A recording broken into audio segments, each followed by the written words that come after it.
Coucou les gens, une fois encore c'est l'Archiprof. Aujourd'hui une autre petite vidéo improvisée, toujours par rapport à ce contexte très particulier du coronavirus et du confinement.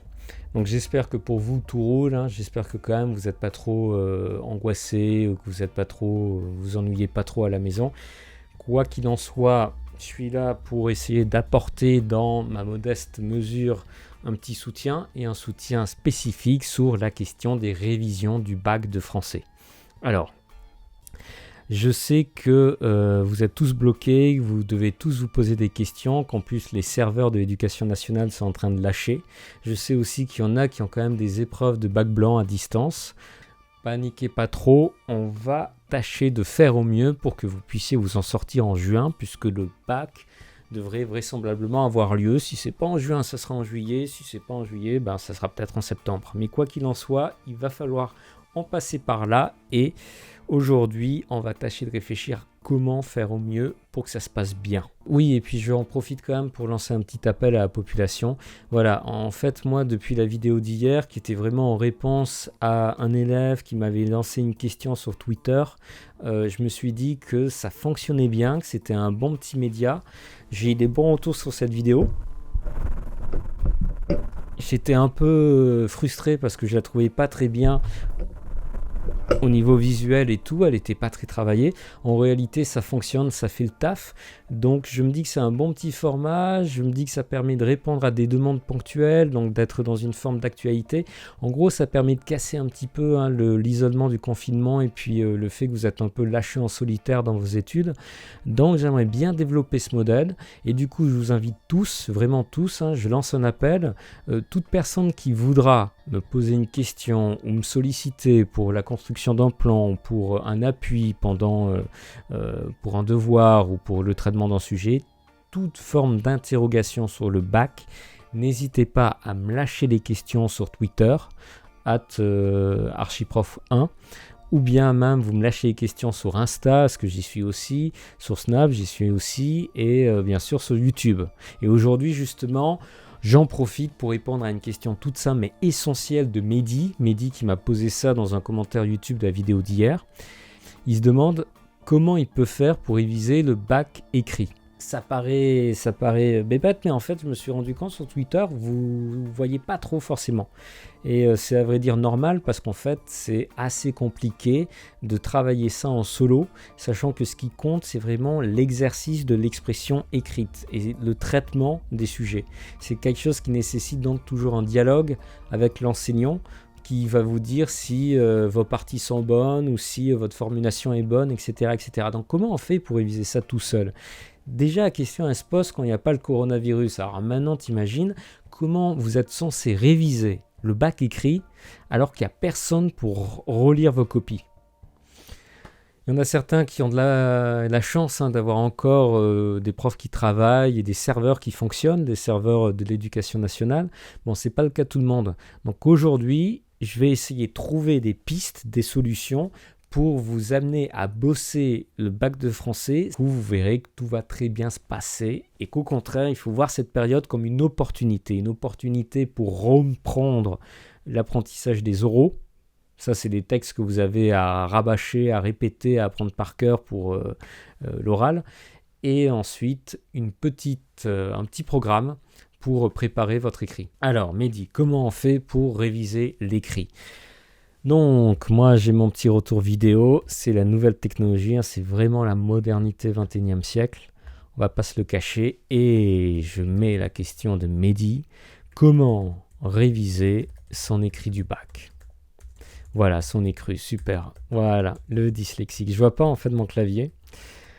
C'est pas ma faute, ne me jugez pas. Et ça va être hyper pénible si je fais ça pendant toute la vidéo. Comment réviser son écrit du bac ? Très bien, première des questions, toute simple. L'écrit du bac, c'est deux exercices différents qui forcément ne vont pas se réviser de la même manière. Et du coup, déjà, j'en profite pour faire un point. Un point sur quoi ? Sur vos choix stratégiques. Évidemment, le bac, c'est un concours, et un concours, c'est une compétition. Une compétition, ça nécessite une petite stratégie. Et trop souvent sur Twitter, je vois que vous bloquez encore en termes stratégiques parce que vous ne savez pas faire vos calculs. Pourquoi ? Trop souvent, je lis que la dissertation est un exercice qui est vraiment high level, inaccessible à la plupart d'entre vous qui n'ont pas le niveau, qui ne savent pas composer ou je ne sais quoi encore. En réalité, ça c'était peut-être une vérité il y a 1 an, avant la réforme. Maintenant c'est terminé. C'est terminé pourquoi ? Parce que simplement la dissertation elle est sur programme. C'est très important. Avant la réforme, il n'y avait pas de programme. Ton sujet, ça pouvait être n'importe quoi. Il y avait juste un objet d'étude. On te disait, ok, cette année à dissertation, c'est le théâtre. Et à partir de là, tu pouvais avoir tous les sujets possibles sur le théâtre. Et c'était vraiment infini. Maintenant, je te donne un exemple. Si par exemple, tu tires la poésie.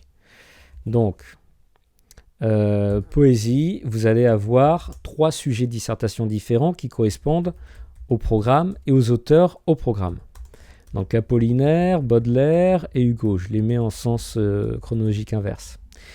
Du coup, imaginons que tu aies eu Alcool d'Apollinaire durant l'année. C'est ça que tu as travaillé en classe.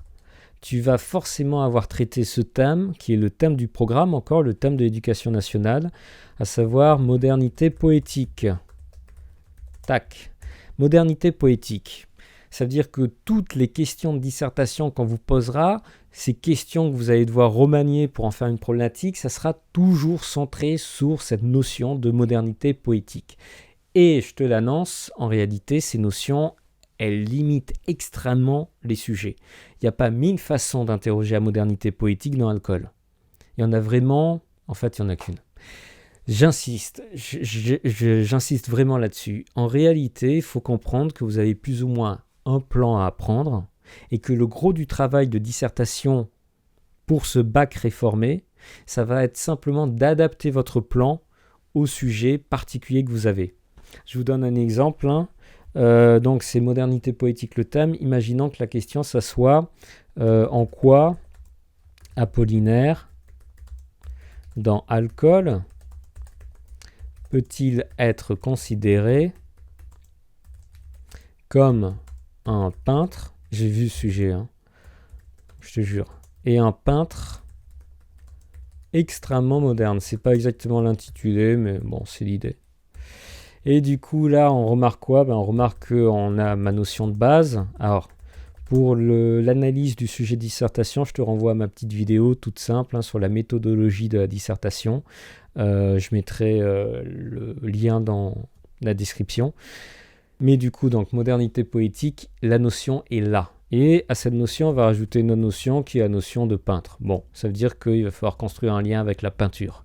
Le point commun, c'est quoi ? C'est l'art. Et de fait, en plus, c'était lié à l'actualité artistique de son époque, puisqu'il avait des liens avec des peintres d'avant-garde. Bon, tout ça est très intéressant, mais ça me dit quoi ? Ça me dit qu'en gros, moi, je vais avoir un plan que j'ai étudié durant l'année.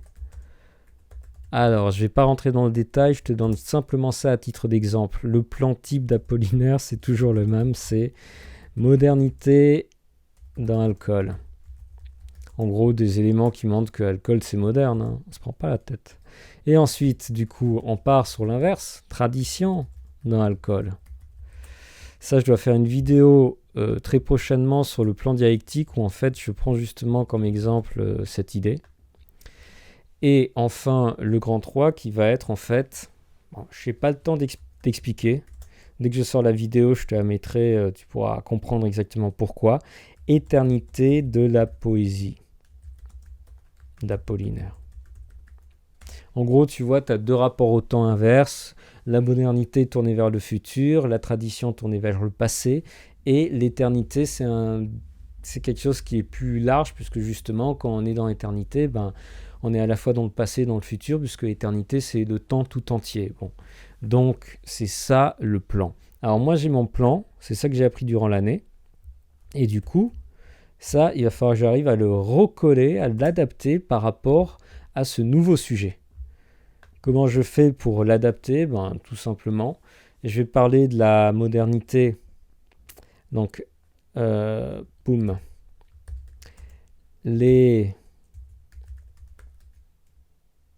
Comment on va dire ça ? L'inspiration de la peinture dans la modernité d'Alcool. Imaginons. Ensuite, on va passer sur la tradition. Il faut retrouver une forme de tradition.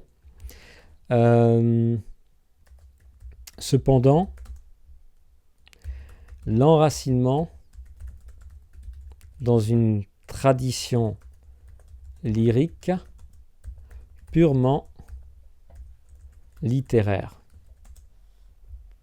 Donc, c'est-à-dire que c'est pas un peintre. Bien vu l'aveugle. Oh, ça m'énerve quand c'est décalé. Oh là là. C'est l'obsession. L'obsession est là. Oh, punaise. Pourquoi? Là, vous comprenez, hein, qu'en fait, je suis un maniaque. Ok. C'est joli, hein. Donc, je disais, enfin, il faut que j'aille vers l'éternité. Et du coup, comment je vais faire? Je vais faire en réalité des thèmes universels et éternels qui touchent à l'art en général. Bah oui, parce qu'en fait, tu vois, le problème de cette dissertation, c'est justement sur le fait que Apollinaire il fasse de la poésie, c'est-à-dire une forme d'art bien particulière. Et du coup, là, on dit, ben, en fait, il est comme un peintre, qui est une autre forme d'art, mais c'est pas la même forme d'art, donc c'est ça le problème. Et du coup, là, on va dire, en troisième partie, ben, en fait, s'il y a un lien entre Apollinaire et la peinture, c'est parce que l'art est travaillé par ce désir d'éternité, ce désir d'universalité, et c'est comme ça, c'est par ce biais-là que Apollinaire parvient à vraiment trouver un lien avec la peinture. Et voilà. Là, je t'ai fait la preuve parce que quand même, le sujet, là, il n'était pas très proche du plan étudié durant l'année. Mais tu vois que, en réalité, c'est toujours un effort d'adaptation. Le petit cortado à toute heure du jour. Hein, toute heure du jour. C'est ça, le vrai vaccin qui me sauvera. Mais, donc, du coup, je reviens au sujet. C'est-à-dire que je vous invite à vraiment veiller sur votre choix, à vraiment vous donner la possibilité de choisir, à ne pas mettre de côté la dissertation en vous disant c'est au-dessus de mes moyens. Non, ça a changé. La dissertation, à partir du moment où vous apprenez un corrigé type et où vous arrivez à maîtriser le plan de ce corrigé, la dissertation, elle est accessible. Elle est accessible grâce à la réforme et au programme. Alors que maintenant, le commentaire, c'est devenu l'exercice difficile. Pourquoi ? Parce que c'est véritablement en commentaire que vous allez devoir apprendre à improviser. Le commentaire, vous ne connaîtrez pas l'auteur, vous ne connaîtrez pas le texte, vous ne connaîtrez pas l'œuvre, elle n'est pas au programme, et du coup, il va falloir improviser. Donc, ça va nécessiter des connaissances de base, notamment sur les figures de style, sur les mouvements ou sur les registres, mais vous allez devoir improviser, vous allez être lâché dans le vide. Et du coup, ça n'a plus rien à voir. C'est là où les bons élèves peuvent faire la différence, parce qu'un bon élève, c'est un élève qui est capable d'improviser en toute situation. Et la dissertation, non. La dissertation, si vous arrivez à plaquer ce que vous avez appris durant l'année, en l'adaptant un petit peu quand même, en faisant ce travail, cet effort, vous vous en sortez. Vous garantissez le 12. Mais il faut faire le travail de révision. Considérez que maintenant, la difficulté de la dissertation, c'est une difficulté mémorielle. Il faut apprendre par cœur, avec un petit exercice d'adaptation. Ok, donc, là, c'était la petite mise au point sur le choix stratégique. Ne vous dites pas que la dissertation vous échappe. Donc maintenant, comment on révise les deux ? On va quand même en revenir au sujet à un moment. Alors, comment on révise les deux ? Ben déjà, tout simplement, autre petit point, encore de la stratégie, mais la stratégie c'est important, c'est ça qui fait la différence. Vous savez que dans la vie, il y a deux genres de personnes, ceux qui creusent et ceux qui disent de creuser. Bon, ceux qui disent de creuser, en gros, c'est ceux qui ont réfléchi de manière stratégique tout au long de leur existence, y compris durant leur scolarité. Et aujourd'hui, réfléchir de manière stratégique par rapport à ces révisions, c'est quoi ? Ben, c'est déjà arriver à vous situer par rapport à cette année d'apprentissage. quelles sont les œuvres que vous avez étudiées, quels sont les auteurs qui ont déjà été balayés par votre prof. Il faut le savoir. Pourquoi? Parce que c'est ça que vous allez cibler pour vos recherches à venir. Donc en gros, qu'est-ce que vous allez faire? Vous n'allez pas chercher à voir le nouveau roman ou à voir des notions nouvelles sur des objets d'étude que vous ne connaissez pas. Peut-être que vous avez fait le naturalisme et le réalisme l'an passé. Ne perdez pas de temps à aller vers ce que vous n'avez pas encore vu avec votre prof. Essayez de fortifier ce que vous avez vu avec votre prof. C'est le moment ou jamais, il faut en profiter, il faut se blinder, parce que c'est là où vous allez faire la différence pour le bac. Donc en gros, vous avez eu comme œuvre pour le théâtre Beaumarchais, j'invente, et Hugo. Alors, ça signifie quoi? Ça signifie que maintenant, ce qu'il faut faire, c'est rassembler tous vos cours et les mettre au propre.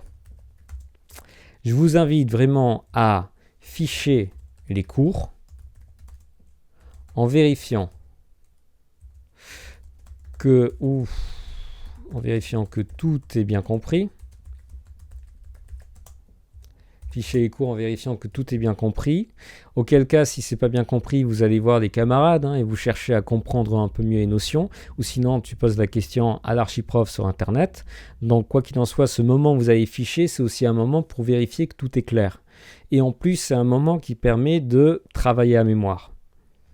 Oh mon Dieu. Plus exercice de mémorisation. Un texte qu'on a écrit, c'est un texte qu'on retient plus facilement. C'est comme ça. Donc, vous faites ça pendant cette période de confinement. Ensuite, forcément, il y a toujours des choses qui manquent. Pourquoi? Parce que les cours, en général, c'est un petit peu de chahut, on va pas se le mentir, et souvent, on loupe des infos. Donc, en gros, qu'est-ce qu'il faut faire? Il faut compléter les cours. Compléter les cours à partir des infos du net. Et oui, contrairement à ton prof qui te dira qu'il faut se méfier des informations sur Internet, moi je te dis la vérité. La vérité, c'est que le futur, c'est l'Internet. Et l'Internet, qu'est-ce qu'il nous dit? Il nous offre plein de solutions pour apprendre et pour approfondir les notions. Alors, je fais quand même ma promo. Je fais ma promo, mais en fait, je gagne pas d'argent avec ça. Mais là, tu peux voir mon site Internet. Sur mon site Internet, qui n'est pas exhaustif, c'est-à-dire qu'il n'y a quand même pas tous les auteurs, toutes les œuvres et tout ça, il y a beaucoup de choses. Et du coup, typiquement, pour réviser Beaumarchais, d'accord, là je l'ai mis en privé, pour réviser Beaumarchais, tu peux t'inscrire, c'est gratuit, mais je vais aller chercher quelque chose de public pour réviser. Tu vas avoir donc l'exercice d'entraînement sur la dissertation, et j'explique très exactement la notion programme. Tu as la petite introduction avec des petits gifs pour bien rigoler. Tu cliques ici sur analyse et là tu vas avoir l'explication de... Alors pour Hugo, c'est pas modernité poétique, c'est les mémoires d'une âme. Les mémoires d'une âme. Et du coup, moi je t'explique qu'est-ce que c'est l'âme, qu'est-ce qu'il faut entendre par mémoire et du coup quel est le lien entre les mémoires, c'est-à-dire un genre autobiographique, et l'âme. En gros, je t'explique pas à pas qu'est-ce qui va permettre de constituer le plan type d'une dissertation pour Hugo. Donc, tu lis ce genre d'informations et déjà, tu maîtrises absolument tout ce qu'il faut maîtriser pour comprendre et pour rentrer dans l'étude de Victor Hugo et des contemplations au travers de ce thème au programme, les mémoires d'une âme. Donc, alors du coup, je mets quand même mon petit site en avant. Mais forcément, tu vas avoir d'autres sites aussi. Tu peux aller voir la concurrence, entre guillemets. Tu peux aller voir Commentaires Composés. Elle fait quand même des choses pas mal. Il y a un site qui est pas mal du tout. C'est Assistance Scolaire. J'avoue que j'aime bien ce site, tu vois. Assistance Scolaire. Si par exemple, je mets montagne, boum. Voilà, tu vas avoir... Alors là, c'est un commentaire de texte. C'est pas le mieux en fait pour montagne, mais par contre ils expliquent bien. Notre monde vient d'en trouver un autre, c'est le thème au programme. Bim bada boum boum. Et il est là.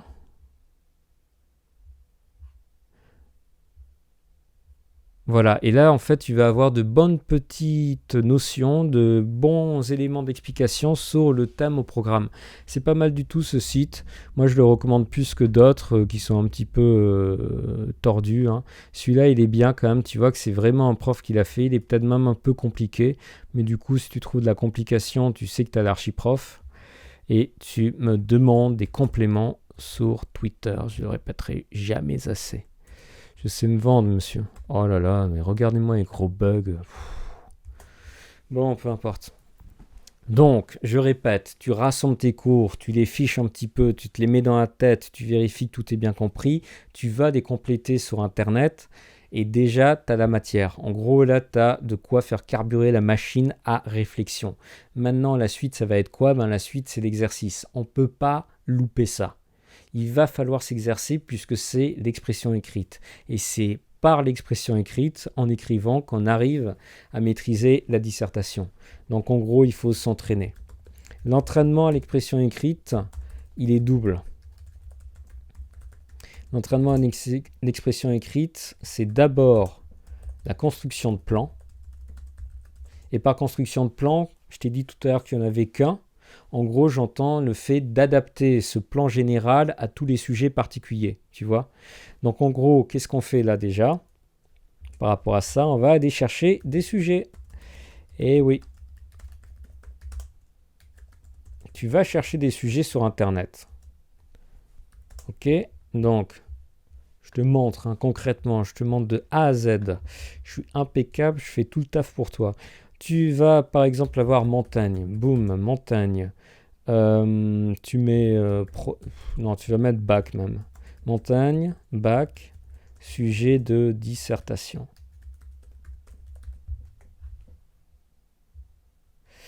Alors, donc ça, c'est pas tip top. Dissertation d'exemple. Alors attention. Voilà, regardez par exemple ici, j'ai chopé un petit sujet qui est pas inintéressant. Je le prends, je copie-colle. Tac, tac, tac. Et je vais me le mettre ici en petite réserve. Hop. On va le diminuer quand même. Je me le mets ici. Et qu'est-ce que je fais ensuite? Automatiquement, je construis un plan. Donc je fais ma première partie. Alors là, je le fais à froid là. Allez hop. Allez, entraînement, je le fais avec vous. Montaigne explique que pour se former, il faut frotter et limer notre cervelle contre celle d'autrui. En quoi peut-on dire que les chapitres des cannibales et des coches, et plus généralement les textes humanistes, se caractérisent par une ouverture à l'autre et une interrogation sur l'autre? Alors, t'es gentil, un sujet bas qui serait pas aussi touffu. Donc je retire ça. Parce que sinon, c'est-à-dire qu'il faut définir humanisme, et vraiment, quand même, c'est très particulier. On va pas faire ça en introduction. Voilà. Là, j'ai un sujet qui ressemble plutôt au bac. Alors, je me souviens de quoi? Moi, je me souviens du thème de l'année. Notre monde vient d'en trouver un autre. Ça parle de quoi? C'est la découverte des Amériques. J'ai eu peur, j'ai cru que ça avait arrêté d'enregistrer. La découverte des Amériques. Donc, en gros, Montaigne dit que pour se former, ce qui est important, c'est l'idée de formation de soi. Boum.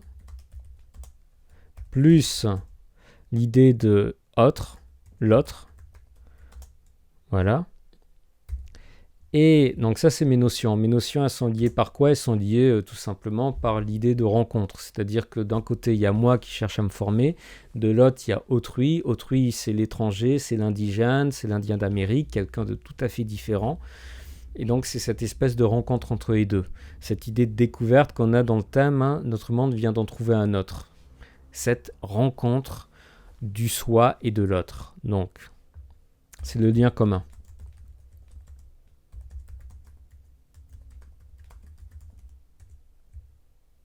La rencontre. La rencontre avec l'étranger. Voilà. Et donc, le mot problématique, le mot à problème. Je t'invite une fois encore à aller voir ma vidéo. Le mot à problème ici, c'est quoi? C'est très exactement frotter et limer.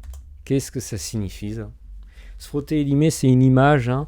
Il y a différentes connotations, c'est-à-dire que limer, on entend l'idée de souffrance ou de douleur, hein. C'est pas quelque chose d'agréable. Se frotter, par exemple, c'est aussi cette idée de qui s'y frotte s'y pique. Donc on entend aussi cette nuance problématique, on sent que c'est un peu dangereux, etc., etc. Donc c'est ça qu'on va interroger sans arrêt et sur lequel on va construire notre plan. Et du coup, la première partie, ça va être tout simple. Donc, la première partie, en gros, ça va être frotter et limer.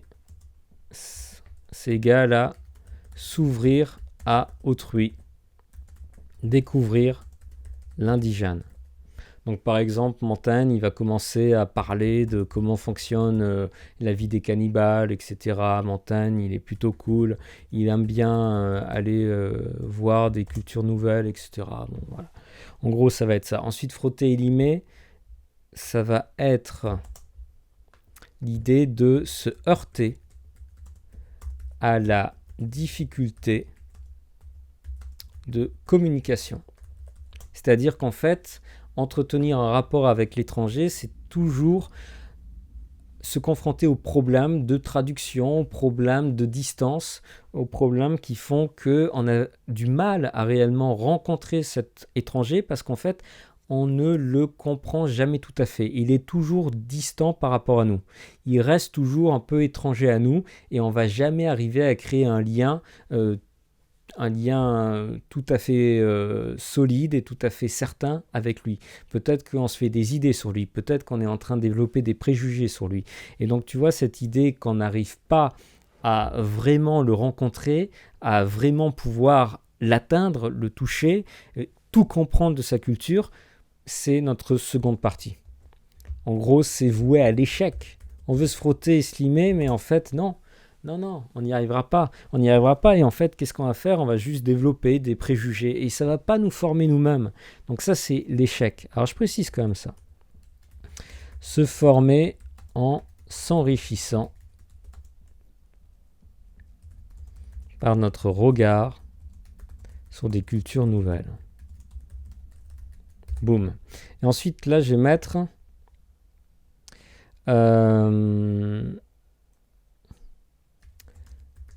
se former est difficile quand on ne peut qu'aboutir sur des préjugés et des incompréhensions. Voilà, c'est un petit peu l'idée de cette partie. Et enfin, la troisième partie, c'est le dépassement. C'est-à-dire que tu vas dire, non, mais en fait, ce qui me forme dans ma rencontre avec l'étranger, c'est pas tellement de le comprendre lui, de vraiment arriver à saisir entièrement toute sa culture, ses valeurs, son fonctionnement. Non, en fait, c'est pas ça. Le simple fait de ne plus m'intéresser à moi-même et de m'ouvrir à quelqu'un d'autre, c'est déjà un geste qui me permet de me regarder à nouveau en voyant qu'est-ce qui fonctionne de travers chez moi. Tu vois, par exemple, quand tu vas aller voir les indigènes et tu t'interroges, mais pourquoi sont-ils cannibales? Ce que fait Montaigne à la fin du chapitre des cannibales. Ensuite, tu vas dire, si ça me pose question, si ça me paraît scandaleux d'être cannibale, c'est quand même étrange parce que, somme toute, les Européens sont peut-être plus sauvages encore que des cannibales. Et Montaigne pense notamment à la guerre civile. C'est-à-dire que donc, en regardant du côté des indigènes, il va voir quelque chose qui lui paraît barbare, mais finalement, en s'interrogeant sur le caractère barbare de cette pratique cannibale, il se dit qu'il peut aussi se remettre en question lui-même en tant qu'Européen qui a vu la guerre civile et qui a vu des atrocités encore pires que le cannibalisme. Et du coup, le simple fait de s'ouvrir à l'étranger permet de retourner sur soi et de changer son propre regard sur soi-même. Et on va arriver à se critiquer, on va arriver à se remettre en question, et c'est là où vraiment on se forme. Et ce qui est important dans se former, c'est quoi? C'est le réfléchi. C'est-à-dire que c'est un verbe réfléchi où tu formes toi-même. Donc tu vois, c'est cette idée de regard, tu retournes ton regard de l'étranger vers toi, et tu te regardes avec les yeux de l'étranger, et tu te remets en question, tu te formes. Et là, je te jure, et tu remarqueras, hein, de sujet, je viens de le tirer au hasard sur Internet, mais le plan, ça sera toujours le même, et je pourrai toujours le caler sur tous les sujets que tu me présenteras d'Internet, à condition qu'il soit formaté pour le programme de la réforme. Donc, je vais mettre frotter et limer égale se remettre en question par le biais de notre interrogation sur l'étranger. Voilà. Et donc là, ça va être se former est un regard réflexif, c'est-à-dire que je réfléchis sur moi-même, est un regard réflexif sur soi qui passe par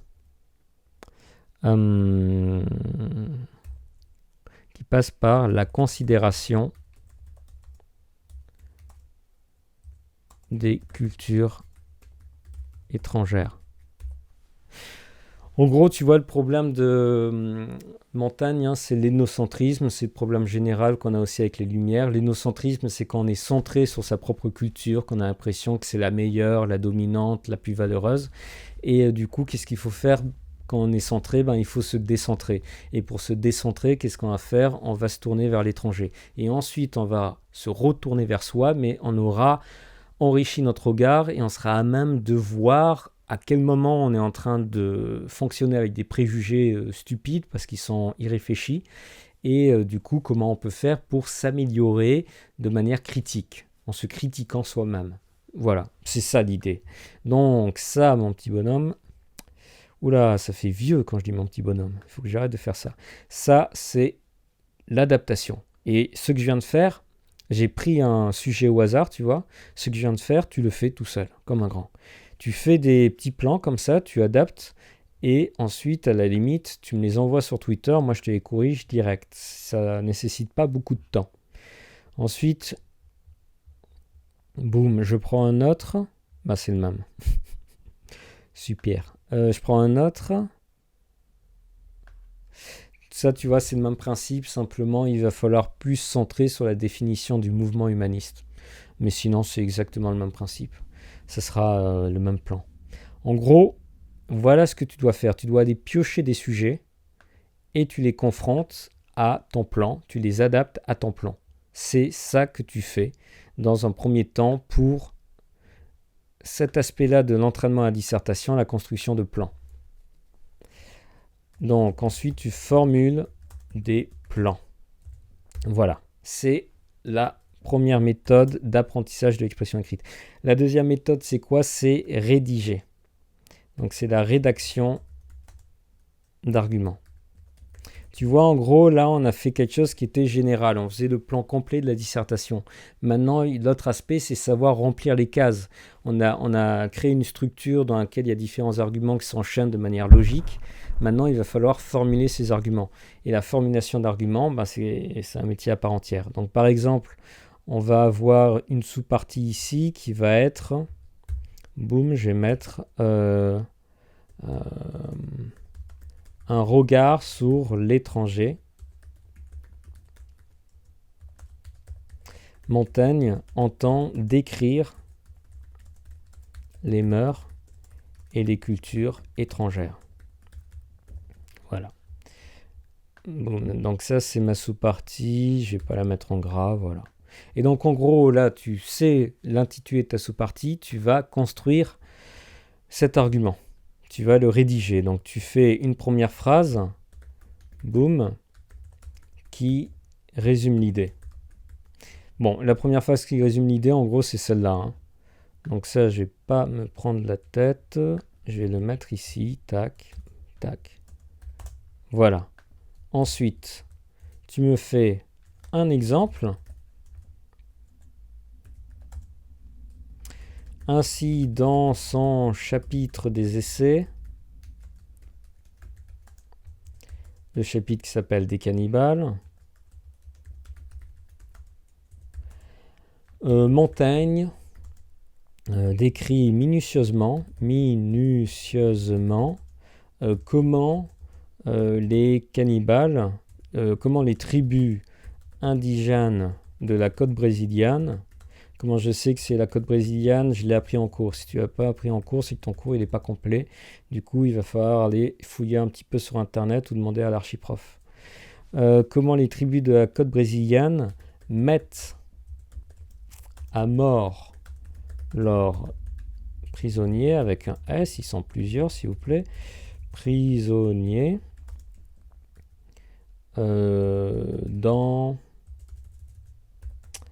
à des fins rituelles cannibales. Et les fins, c'est du féminin. Ok, donc voilà. Donc là, tu donnes ton petit exemple. Maintenant, tu vas... Une explicitation. Tu vas expliciter ce que tu veux dire par là. Une explicitation. C'est avec un regard objectif, sans le moindre jugement de valeur, que Montaigne entend apporter des connaissances sur cette culture étrangère et son fonctionnement.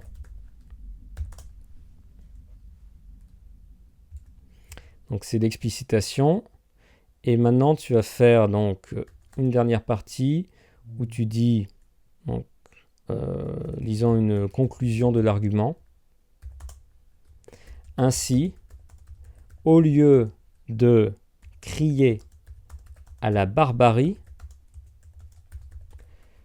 Montaigne se rend compte que la pratique du cannibalisme s'inscrit dans le cadre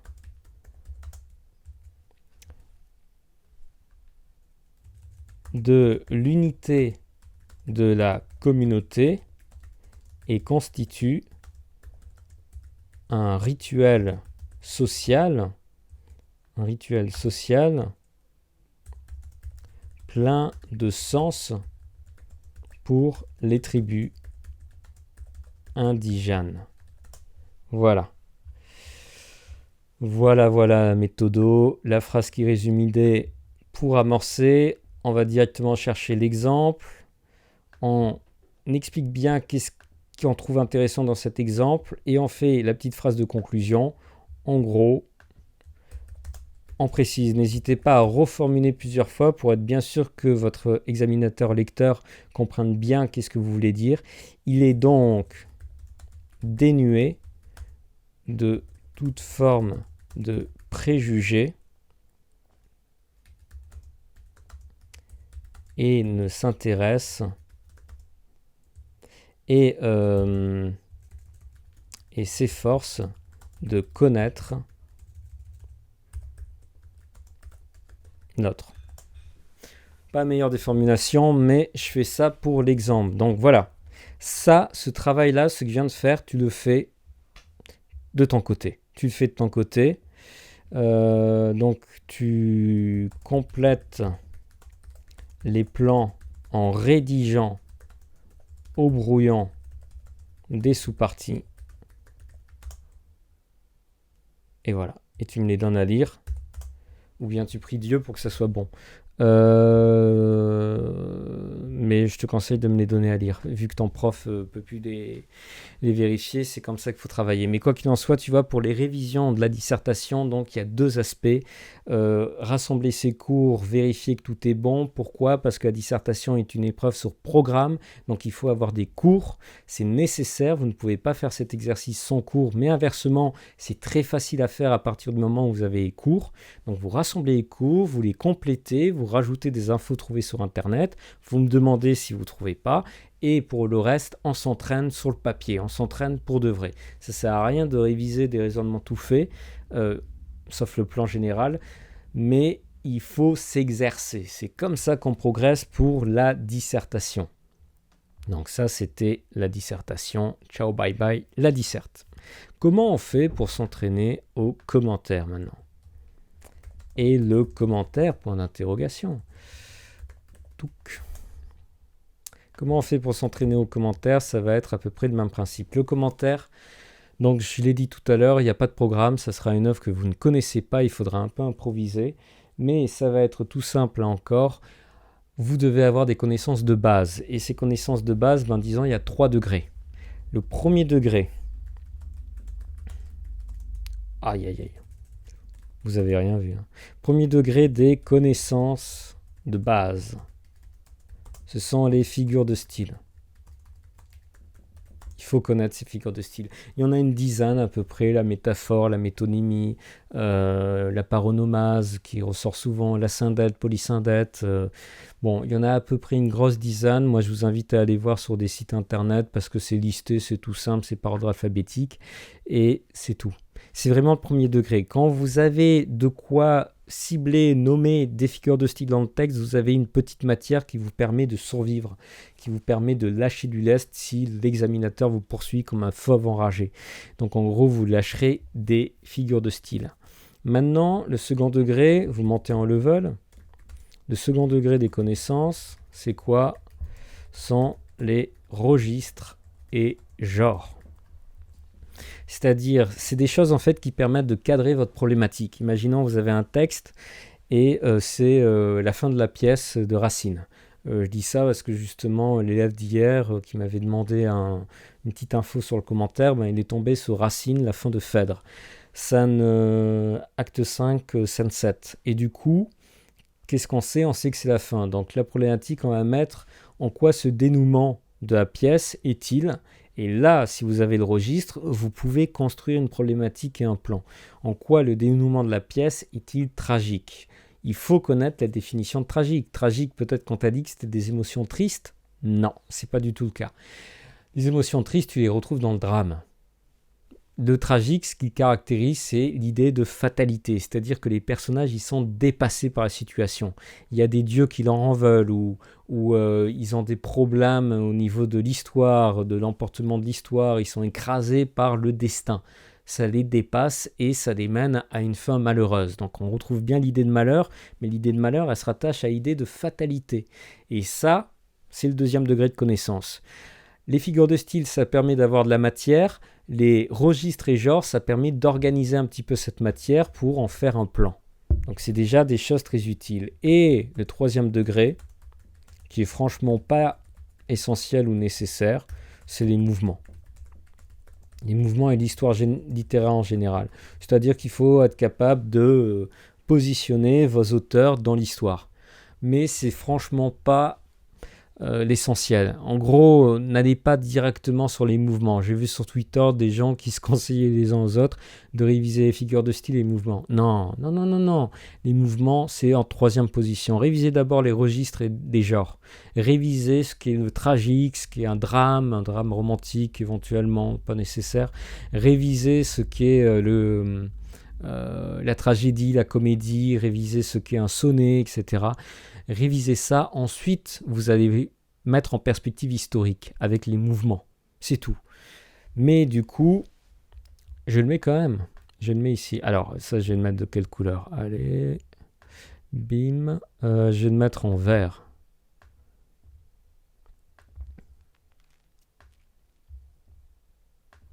Voilà, donc ça c'est du travail de connaissance. C'est-à-dire que là, il faut que tu fiches, il faut que tu listes, il faut que tu cherches sur Internet. Toujours pareil, tu peux mettre ça à l'écrit, mais c'est les connaissances à maîtriser pour faire un bon commentaire. Quand tu as les registres et genres plus les mouvements, ta problématique elle va être béton. On va tout de suite voir où est-ce que tu vas en venir. Tes ouvertures vont être géniales si tu connais les mouvements. Tu vas dire, oui, bon, alors là, on a une pièce classique. Bientôt, ça va être le romantisme, ça va être la folie. Et songez donc que Victor Hugo va reprendre ce dont avait parlé Racine et va le faire de manière différente. Excellente ouverture pour la conclusion. Mais c'est pas aussi essentiel que les figures de style. Maintenant, le taf, ça va être quoi? Encore de l'exercice. De l'exercice. De l'exercice, c'est-à-dire que tu prends un texte et première forme d'exercice, puisqu'il y a le premier degré des connaissances, repérer des figures de style.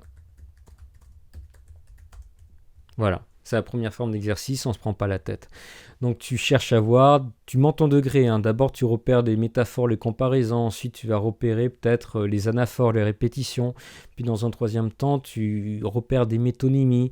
Et puis ensuite tu repères des polyptotes, tu repères des asyndetes, des polysyndetes. Tu repères des paronomases, des analepses, des syllabes. Tu repères tout ce que tu veux, tu deviens fou.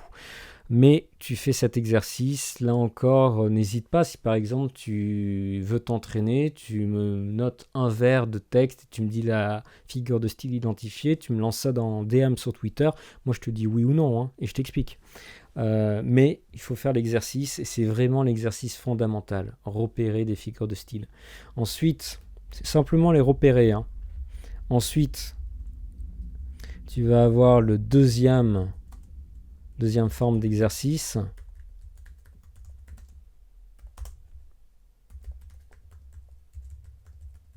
Construire une interprétation par rapport au texte. Donc tu as repéré ta figure de style, maintenant il va falloir que tu lui donnes du sens.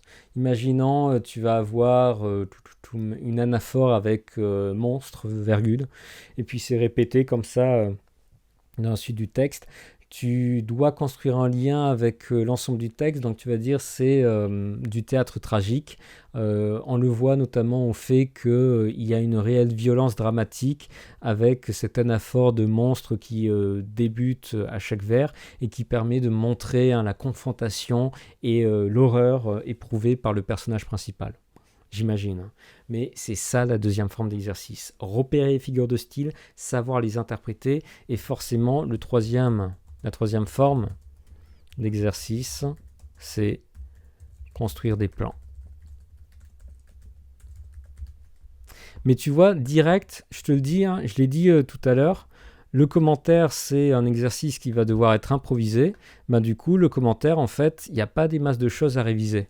Ce que tu révises, c'est les figures de style, les registres et les genres et les mouvements. Et ensuite, il faut s'exercer. Et il n'y a vraiment que l'exercice qui compte, en fin de compte. C'est vraiment ça qui est important. Et c'est pour ça que c'est difficile de le faire quand vous n'avez pas de suivi enseignant. Je ne sais pas comment vous allez faire a priori. Alors, ce que vous pouvez faire pour pallier à la situation, c'est réviser les commentaires de l'oral, tout simplement. Commentaires tout faits avec le repérage des figures de style et les interprétations, etc. Relisez ça, relisez pour comprendre comment ça marche.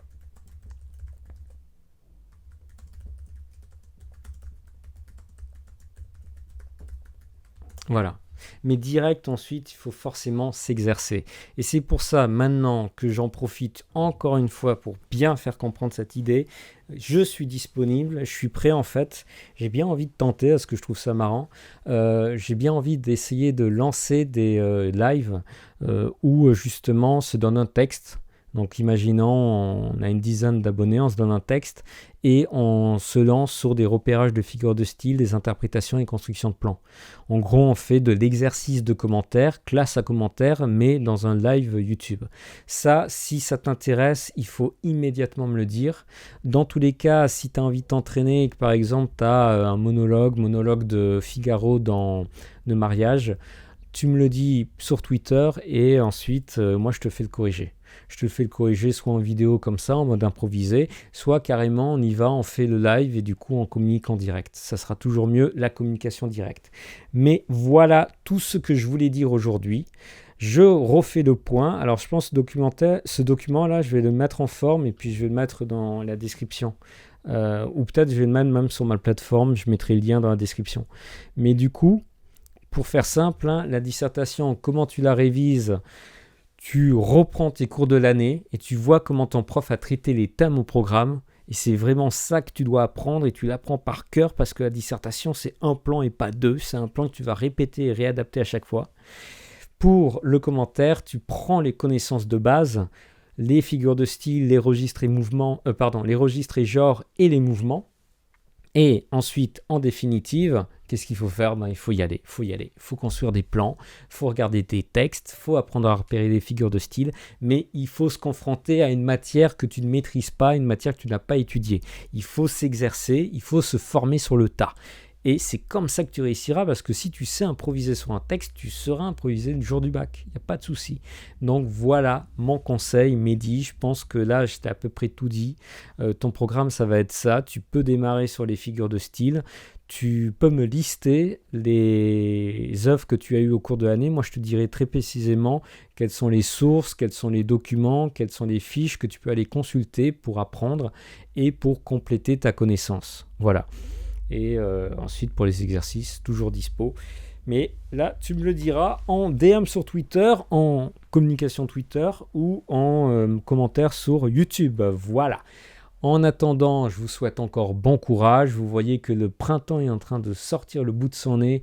Soyez pas trop frustrés quand même. On peut toujours mater le bleu du ciel au travers de la transparence de la vitre. Et surtout, veillez bien sur vos proches, veillez bien sur vous-même.